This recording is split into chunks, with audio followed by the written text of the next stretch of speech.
My name is Henrique Wallace. I'm 47 years old, and for nearly 2 decades, I breathed the same air of glass and concrete-filled offices in the heart of New York. For 19 years, I poured every drop of my energy into the tech company where I started as an analyst and rose to operations manager. I trained dozens of people, many of whom now hold prominent positions. I wasn't just part of the machine, I kept it running. At least, that's what I believed. That morning, everything seemed normal. The corridors were bustling, monitors flashing with endless reports, and the smell of burnt coffee filling the air. But there was something different in the glances. Some averted their eyes too quickly. Others lingered on me as if carrying news they didn't dare share. It was like being at a funeral without knowing whose it was. I should have noticed. At the end of the workday, I received a short and direct email. Meeting in the boardroom at 6 p.m. My stomach churned, but I still believed it could be about a new project. I've always been too optimistic. When I entered, Carla, the new CEO, was seated at the head of the table, looking at me as if I were just another number in a spreadsheet. "Henrique," she said, emotionless, "your position has been terminated. We are restructuring, and there's no longer a place for you here." Those were her exact words. Cold, dry. In less than 10 minutes, nearly 20 years of my life were reduced to an awkward farewell. A security guard entered the room with a cardboard box. They placed it on the table and asked me to empty my desk. I grabbed some photos, an old book, and pens. As I walked down the corridor, all the faces that once respected me became strangers. Some pretended not to see me. Others looked at me with pity. I was now just another discarded employee. I walked to the parking lot with that ridiculous box in my hands. The city outside seemed to mock me, with its skyscrapers constantly reminding who had power and who didn't. My car was in the same spot, but for me, it felt like my entire world had shifted position. As I drove home, I felt a mix of emptiness and anger. How could they erase 19 years in a few minutes? I had helped shape half that team. I kept projects afloat that would have sunk without me. Still, I was thrown out like a disposable cup. I arrived home late, dropped the box in the living room, and stared at it. They weren't just objects. They were fragments of an entire life. My daughter, Sophia, noticed my silence, but said nothing that night. I didn't want to talk. I just wanted to sleep and forget. But deep down I knew that wasn't the end of my story. It was just the beginning. The next day I woke up without an alarm. For the first time in years, there were no emails to respond to, no meetings to organize, no reports to review. The silence was deafening. The routine that had sustained me had vanished as if it had never existed. Sophia watched me from the kitchen, brewing coffee, her eyes full of concern. "Dad, what happened yesterday?" she asked cautiously. I explained in a few words, trying to keep my voice steady, but each sentence felt like swallowing glass. She listened without interrupting, until at the end she said, "They don't know what they lost." I smiled, but inside me there was only a huge hole. I spent the rest of the day sitting, staring at the box. I touched each object, the photo with the team at the first big launch, the mug I wanted at an event, a corporate trophy for excellence.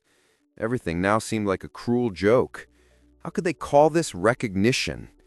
It was just dust over wounds. Sophia insisted I go out, that I not let myself sink, but I couldn't. I apologized and went up to my room. I spent hours reviewing my life, remembering the times I stayed late at the office, the sacrificed weekends, the dreams I set aside.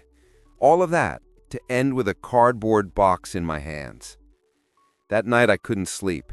Every time I closed my eyes, I saw Carla's gaze, cold, calculating, indifferent. The same gaze of someone who already knew they would destroy you and still kept a light smile, as if it was just another task on the agenda. I didn't know it yet, but something inside me was beginning to change. It was as if a silent voice repeated, "You're not done. You weren't discarded. They'll understand the mistake they made." And it was at that point, between the pain and the anger, that the flame of revenge began to ignite. The next morning, I decided to rummage through some old folders stored in the basement. It was an automatic gesture, almost as if I were seeking answers in the past. Among tax documents and yellowed papers, I found a black folder marked with my father's name. Inside it was the lease contract for the building where the company operated. My heart raced. I had inherited that property years ago, but never paid much attention to it. The company paid the rent religiously, and I let the lawyers handle everything. But now, flipping through each page, I realized an uncomfortable truth. They still depended on me to exist at that address. By irony of the fate, I, the man dismissed with a box, still held the key to the company's future in my hands. I felt a different energy course through my body. It wasn't just hope, it was a flame of revenge. For the first time since the firing, I took a deep breath and felt in control. I could use that contract not just as a weapon, but as a reminder that they could never erase me completely. I lifted the folder, looked at the ceiling, and thought, Carla, you think you threw me away, but get ready, because this is where your story starts to crumble. The idea of toppling the company in the same building they always flaunted as a symbol of power seemed like cruel poetry. In that moment, I realized my life didn't need to end with a box. On the contrary, perhaps that's where I truly began. And if you've made it this far with me, you probably believe in turnarounds too. So, here's the invitation. Follow this story to the end. Maybe you'll discover, just like I did, that life always holds a hidden card for us. 2 days later, I scheduled a meeting with Carla. I didn't warn her about the reason, just asked to meet her in the executive building. She seemed surprised to see me, but received me with that same calculating smile she'd given me on the day of my firing. To her, I was just another ghost from the past. Henrique, she said, crossing her legs and resting her chin on her hands, I thought you'd moved on. I'm trying, I replied, placing the contract on the table. But I thought you'd like to talk about this. Her eyes quickly scanned the pages, and for an instant I saw her expression falter. It was quick, but it was there, the recognition that I had something that could turn the game around. She laughed then, trying to hide the tension. And what do you want, Henrique? Money? Compensation for years of service? Her voice dripped venom. No, Carla, I want respect. I want you to know I'm not just another disposable piece. You threw me out, but you forgot to look at the foundation of the building where you built your empire. I replied firmly, without raising my voice. The silence that followed was heavier than any shout. She leaned back in her chair and tried to scoff. You really think you can take on an entire corporation with an old piece of paper? It's not just a piece of paper, Carla. It's your biggest weakness. I put the folder back in my briefcase and stood up. Let's see who really has power here. I left the room with my heart pounding, but without fear. For the first time in a long time, I felt the game was just beginning, and I was no longer the victim. I was the threat. Sophia entered the makeshift office I'd set up in the dining room, with a folder of documents and the determined look she's always had. She opened the contract on the table, flipping through, clause by clause, as if defusing a bomb. Dad, she said, there are things here they never looked at. Procedural flaws, notification deadlines, and a clause requiring renewal with 180 days prior notice. I was impressed by her calm and precision. Sometimes it seemed like I had raised a lawyer without realizing it. Sophia suggested I seek legal advice, but also proposed a careful move, not to use force immediately, let the company get entangled in its own haste. We spent the afternoon building a basic plan, how to notify formally, when to engage lawyers, and what evidence to gather. She explained the terms that could nullify maneuvering attempts and also how to hold off public exposure until the right moment. There was, of course, a risk, an aggressive reaction from the board that could turn into a defamation campaign or even counter lawsuits. If we're going to do this, Sophia said, We need to be ready to weather the impact and show we acted within the law." I listened to every word like battle instructions. For the first time, I felt guided by something greater than my anger. Sophia also brought an alternative communication plan. Discreetly contact old colleagues and probe who really knew about the mismanagement. "We can't trust everyone," she said, "but there are those who feel wronged too." The idea was simple: build a network of witnesses and documents before the company had time to react and erase traces. I thought of Ricardo, those evasive glances in the corridors. I thought of how many people might just be waiting for a spark. With her by my side, fear gave way to a cold and determined purpose. I talked with Sophia about the personal impacts. Going public with a war against my former employer could tarnish my name. She was direct. "Dad, you're not seeking revenge out of vanity. You're demanding justice for what was stolen from you."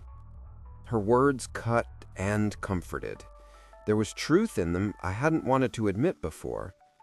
We decided then to maintain a professional stance and gather solid evidence without unnecessary exposures. It was a longer path, perhaps, but it seemed safer and fairer. In the following days, Sophia was tireless. Between classes and internships, she helped me catalog and digitize every old document. We contacted a lawyer specializing in corporate real estate contracts and scheduled a confidential meeting to assess our position. The feeling that I wasn't alone strengthened something that had seemed dead in me just a short time ago: hope with strategy. At night, before bed, I looked at Sophia and laughed inwardly at realizing that the daughter I'd raised to be kind and conciliatory was now the strategist of my revenge.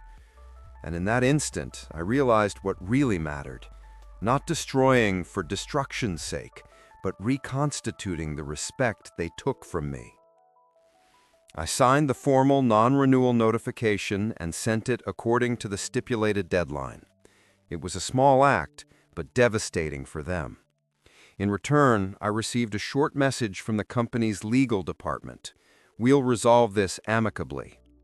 They claimed neutrality, but the tension was palpable. Carla called emergency meetings, and I felt the entire building beginning to breathe differently, as if sensing a storm. The first weeks were a game of nerves. Lowball purchase offers for my property, negotiation invitations that smelled of blackmail. I refused everything. I didn't want quick money in exchange for yielding to the same scheme that discarded me.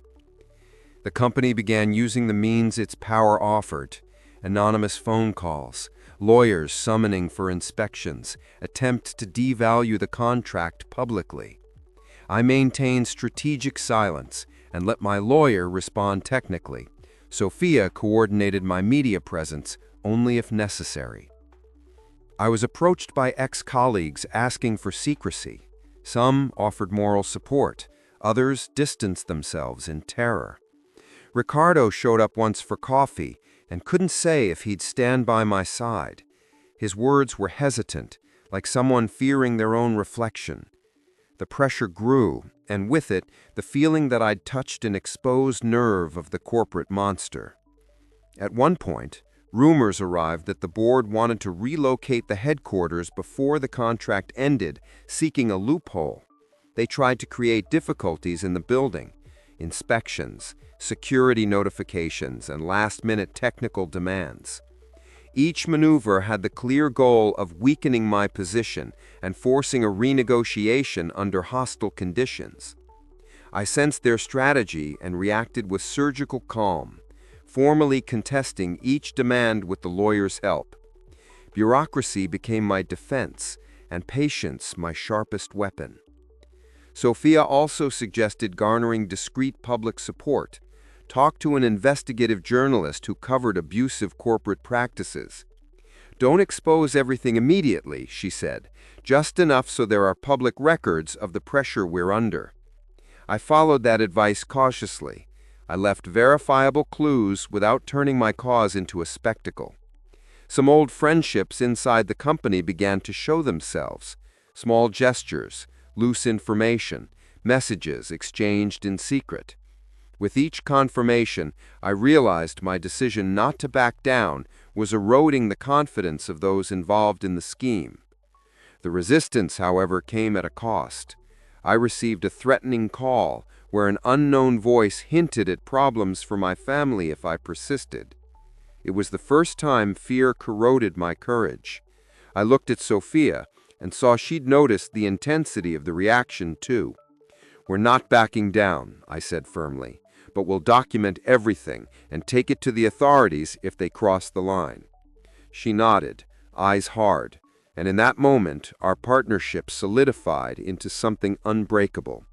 We were at war, but we were strategic, and that difference might be what kept us alive until the resolution.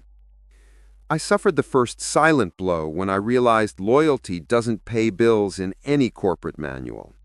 Ricardo approached me in the parking lot, hands trembling, eyes avoiding mine as if I were a forbidden secret, and spoke of fear, pressures, and a list of priorities that had changed with Carla's arrival. I listened without interrupting, feeling each word like knives removing pieces of a shared history.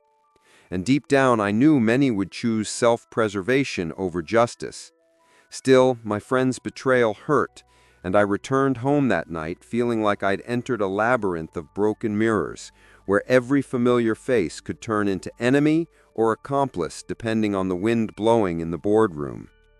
Sophia saw my more closed face and insisted I not do anything rash out of personal revenge, reminding me we needed to be smart, not just impulsive.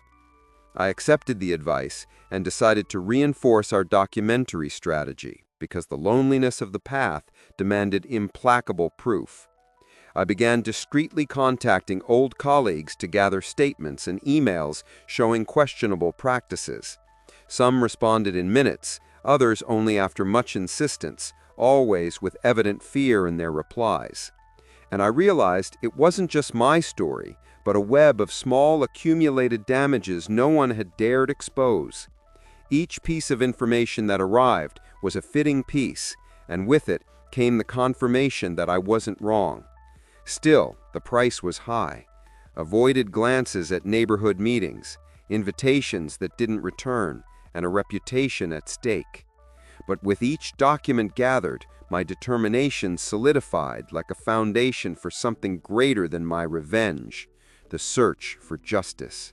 We hired an experienced firm in contractual disputes and scheduled the first hearing with the goal of protecting our rights. The local court, despite full of formality, smelled of adrenaline, and I, who never liked procedures, felt strangely sharp in that arena. Carla's lawyers came prepared with intimidation tactics and complex procedural maneuvers, trying to confuse the judge. But our team responded with bureaucratic patience, meticulous evidence, and a calm that disguised the tension we carried. During the session, I realized the weight of my past at the company was an ambivalent currency. For some judges, it meant experience. For others, it seemed bias. And that's why we needed technical clarity. I presented the documentation Sophia had helped organize, notifications, receipts, correspondence, and digital records proving the contract's integrity. And the board tried to allege flaws and supposed undelivered notifications, but our files dismantled their narrative.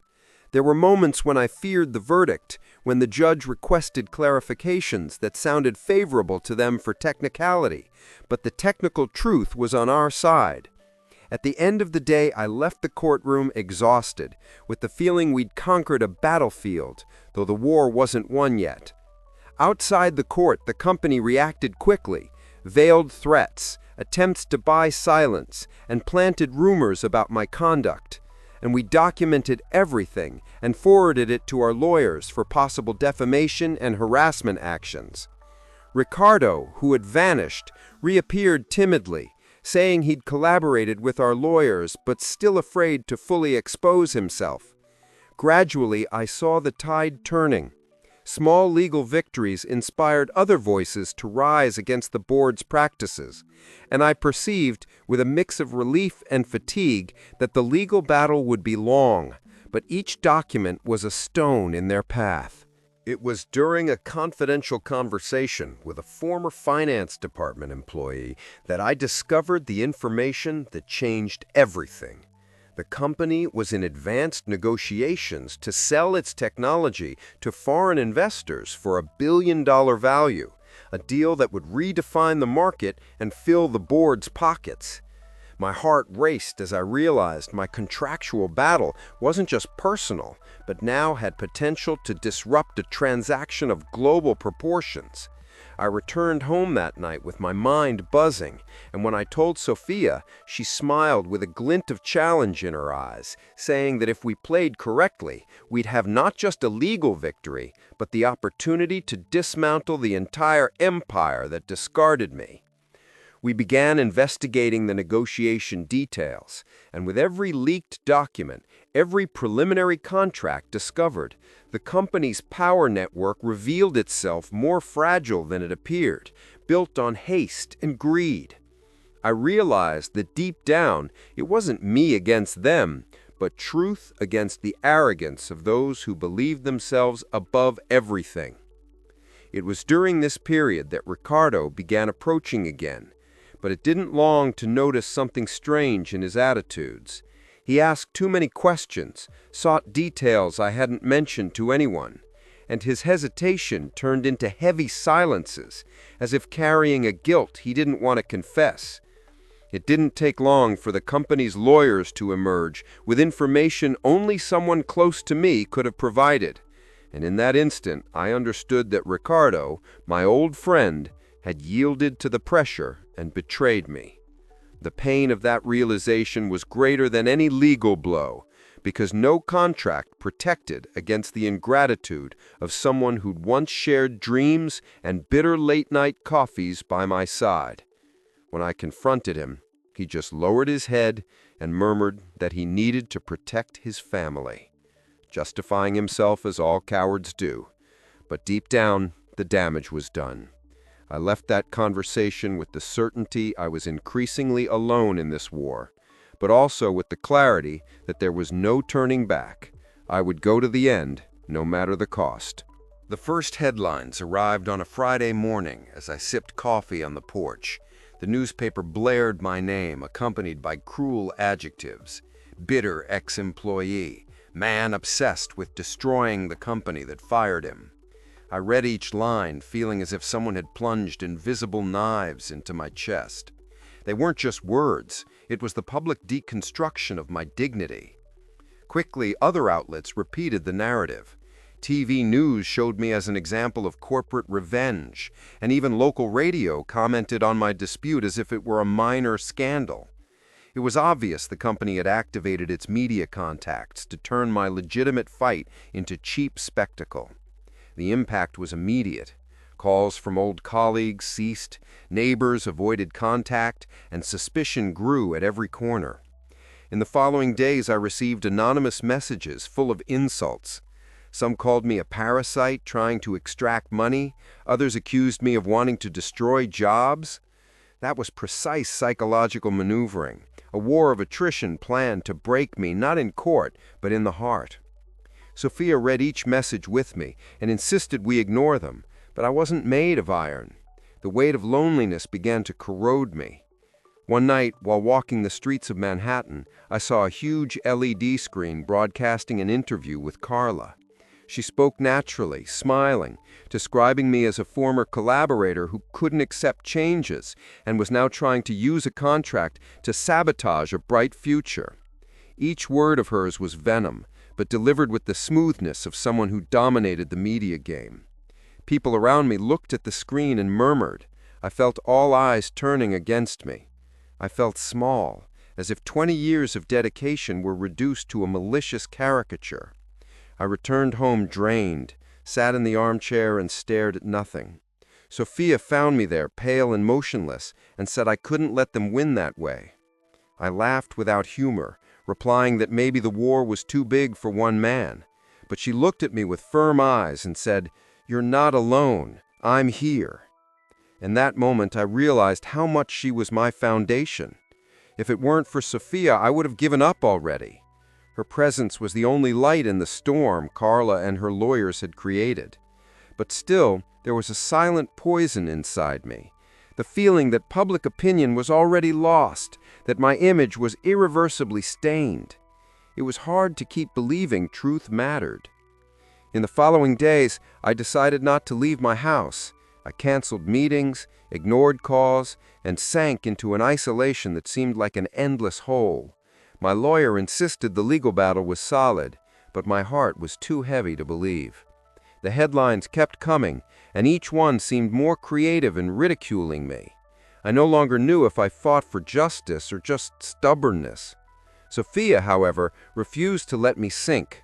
She placed the newspapers on the table and forced me to look at them. "These words don't define you.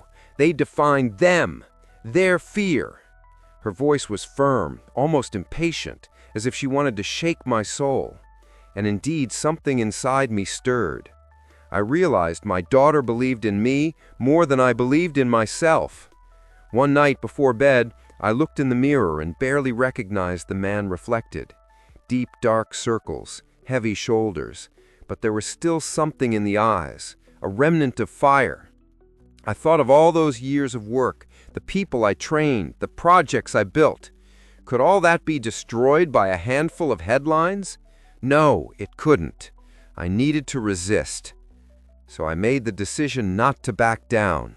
I would go to the end, even if every newspaper in the country painted me as the villain.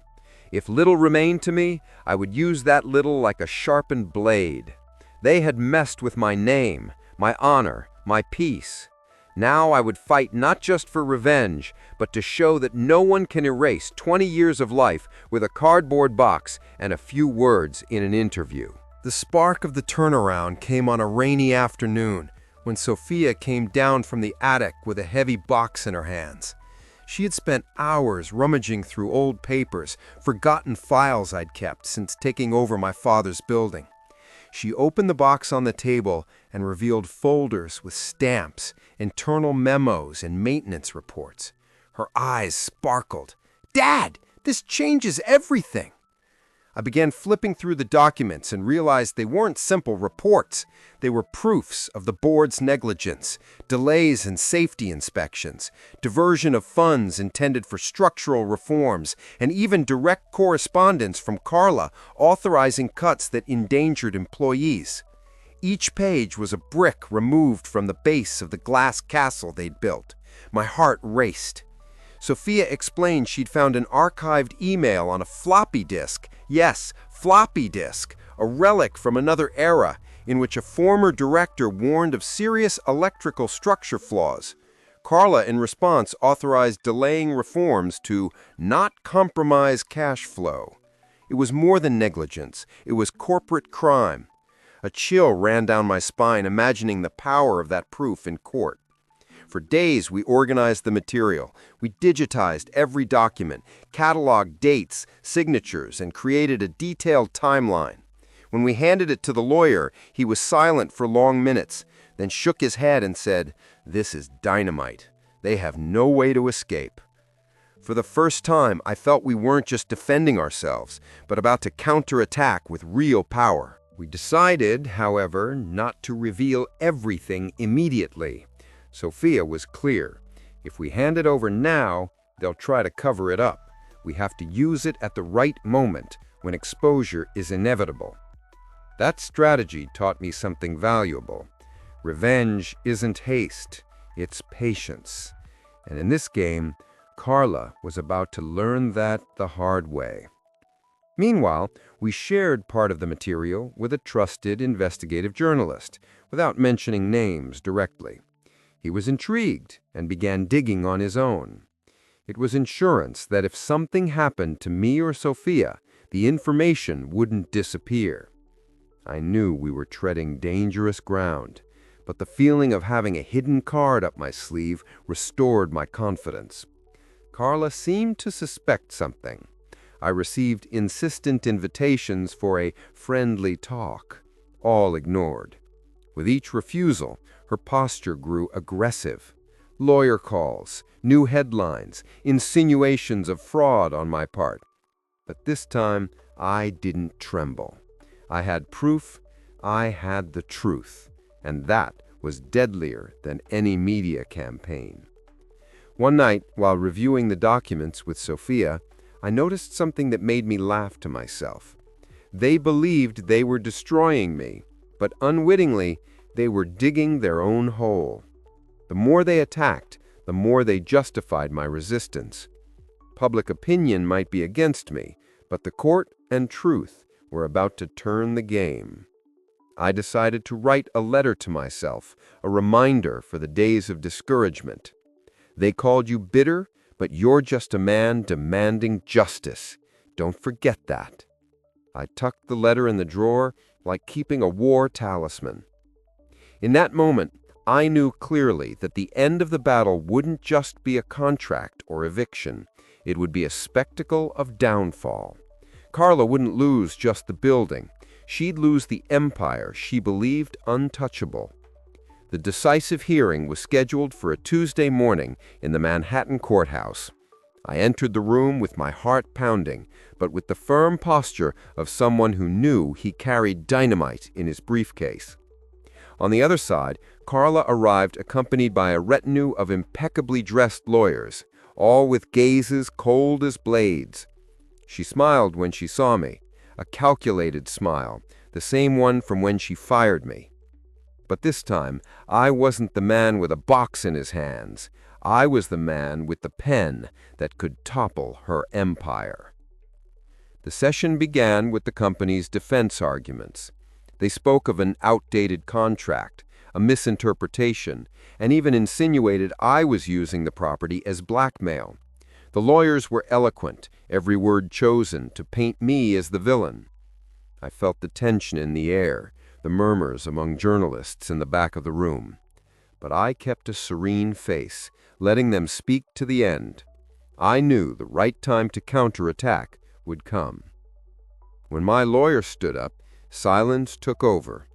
He began calmly, presenting the timeline of notifications, proving I'd followed all contractual rules. Then, one by one, the company's failures were exposed. Delayed inspections, disregarded clauses, manipulated records. The judge watched attentively, interrupting only to request technical confirmations. I watched Carla. Her smile was beginning to tremble at the edges. With every document displayed, the atmosphere shifted. My enemies, who entered with an air of victory, now looked at each other uncomfortably. Some whispered, others passed papers hurriedly. Carla crossed and uncrossed her legs, trying to maintain composure. However, it was impossible not to notice her mask beginning to crack. I kept my eyes fixed on her, remembering the day I left the company carrying a box. Now, the positions had reversed. Then, the time came to reveal the trump card. Sophia, seated beside me, handed the lawyer the folder with the negligence and resource diversion documents. When they were projected on the screen, the entire room held its breath. Emails signed by Carla, direct authorizations for cuts compromising employee safety. The judge frowned. Journalists began scribbling frantically. Carla paled. It was like watching a castle crumbling in slow motion. She tried to react. She stood up and asked to speak, alleging manipulation, forged proof. But the digital forensics presented next silenced any doubt. The records were authentic, confirmed by the company's internal servers. The silence that followed was deafening. For the first time in years, I saw Carla speechless, lost between arrogance and desperation. The judge announced he would analyze the evidence in detail, but his expression was already a harbinger of the outcome. The press stirred, flashes exploded in the room, and I remained motionless, breathing deeply, as if holding a weight that was finally beginning to dissipate. It wasn't just about winning the case. It was about showing the world that truth can't be bought with cynical smiles and planted headlines. As we left the courthouse, journalists swarmed the exit. Questions flew from all directions. "Mr. Wallace, is it revenge or justice?" How does it feel to topple the company after 19 years of work? I looked at the cameras and replied calmly. It's not revenge, it's consequence. They fired me with a box. I evicted them with a contract. The phrase echoed like thunder, and I saw reporters exchanging glances, noting every syllable. In the car, Sophia held my hand and said she was proud. For the first time in months, I felt the weight on my shoulders lighten. Not because the war was over, but because I'd finally shown I wouldn't be erased from the history I helped build. There was still a resolution to face, but I already knew Carla's empire was doomed. Days later, the verdict came. The court ruled the company must vacate the building within an unextendable 30-day period. Additionally, a formal investigation into the board for negligence and administrative fraud was opened. The news spread quickly, dominating national headlines. The headlines that once defamed me now called me the man who faced an empire. It seemed like a victory, but inside me the taste was more bitter than sweet. Carla was fired by the board itself, desperately seeking to salvage the company's image. I saw her face plastered on newspaper covers, this time not as a powerful executive, but as responsible for the year's biggest corporate scandal. There was satisfaction in seeing her fall, but also a shadow of emptiness. I spent sleepless nights wondering if all that wear had been worth it, if destroying an empire really brought peace. Meanwhile, employees I'd once trained sought me out, some apologizing for not supporting me, others offering discreet thanks for exposing the truth. Many were unemployed, victims of the company's collapse. That was the hardest part to swallow. Though Carla had fallen, the consequences hit innocents too. Victory had a price that weighed on my conscience. Sophia, always steadfast, reminded me we weren't responsible for the collapse, but for revealing the truth. Still, seeing people suffer made me realize revenge isn't a straight line. It's a circle that hits more people than we imagine. I'd won on paper, but in my heart I couldn't feel the euphoria I'd expected.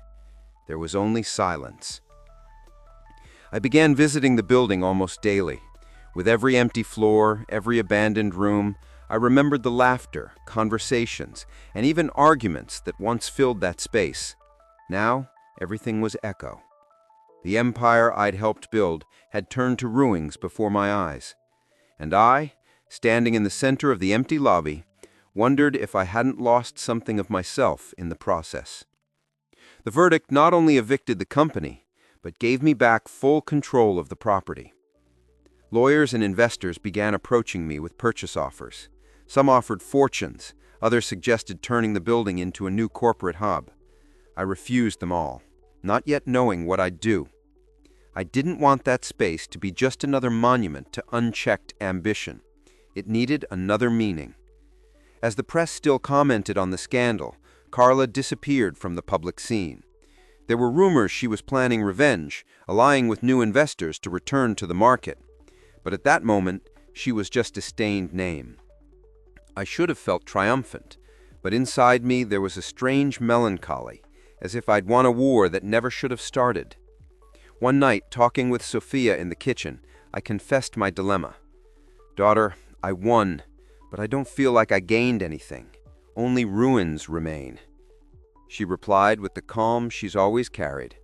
"Dad, sometimes the true prize isn't destroying, it's what you'll build afterwards." Her words made me think. Maybe that emptiness was space for something new, not just for me, but for others. I decided then not to sell the building. I'd transform those walls into something different, a space for young entrepreneurs, people who, like me one day, believed in hard work and were ignored by giants. It would be my legacy, not as revenge, but as rebirth. Sophia smiled when she heard the idea, and in that smile, I found the first spark of peace in months. As I lay down that night, I looked at the ceiling and realized the true victory wasn't in seeing Carla defeated, but in knowing I'd survived the fall without losing who I was. Revenge can be sweet, but starting over, that's the real triumph. The following days were a mix of reconstruction and silence. For the first time in months, I woke up without feeling the weight of war on my shoulders.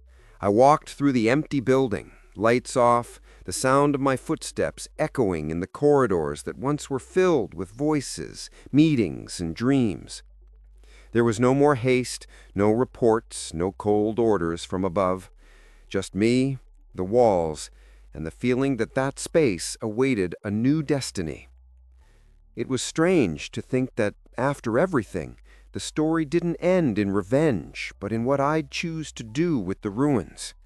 I sat in the main lobby, watching the marble floor reflect the soft morning light.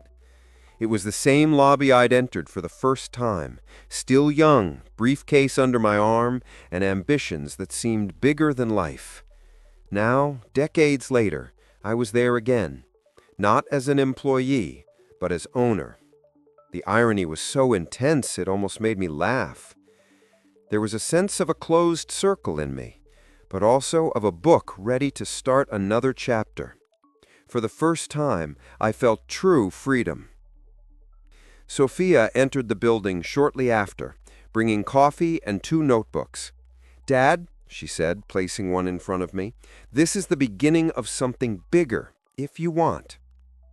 I opened the notebook and saw her notes, ideas for turning the building into an innovation center for young entrepreneurs, an accessible co-working space for those without capital, but with dreams.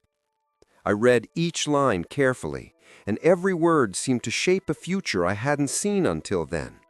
It wasn't about money, it was about purpose.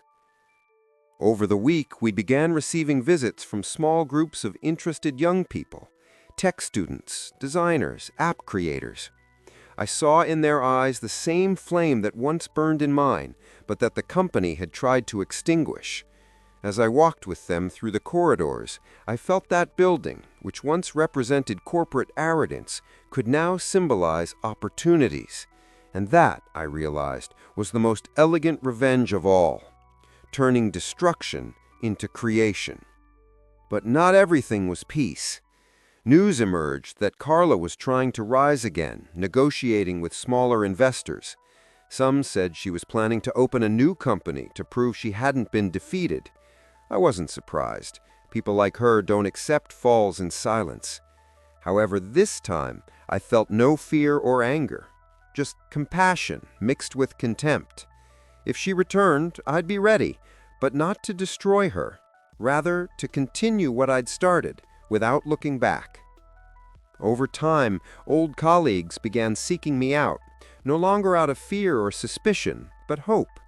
Some asked to collaborate on the new project. Others just wanted to apologize for not standing by my side.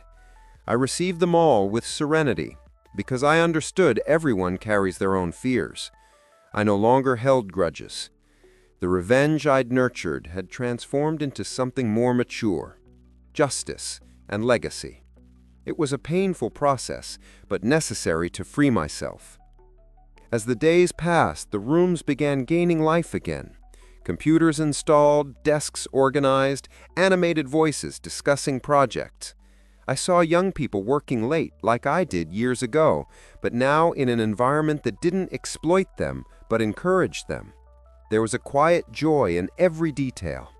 The building was no longer a symbol of the company that discarded me. It was now a home for reborn dreams. And, paradoxically, that was what finally healed the past wounds. On a sunny morning, I sat on the top-floor balcony with Sophia. We looked at the city pulsing before us, skyscrapers rising like constant reminders of the power struggle. "You did it, Dad," she said, holding my hand. I smiled, not out of pride, but gratitude. I wouldn't have made it this far without her. I understood my revenge had started alone, but my victory was only possible because I was no longer alone. It was our victory, not just mine. That night before bed, I reread the letter I'd written to myself in the darkest days. They called you bitter, but you were just a man demanding justice. I closed my eyes and smiled. The letter was no longer needed. I didn't need reminders, because the peace I felt was proof that justice had been done, and more than that, something new had been born from the chaos. And so, I closed a cycle that began with a cardboard box and ended with a building full of new stories. I learned that revenge can soothe for an instant, but true strength lies in turning wounds into seeds. And when I saw those young people working in the space that once symbolized my pain, I realized that was my new beginning. Not as an employee, not as an enemy, but as someone who chose to build upon his own scars.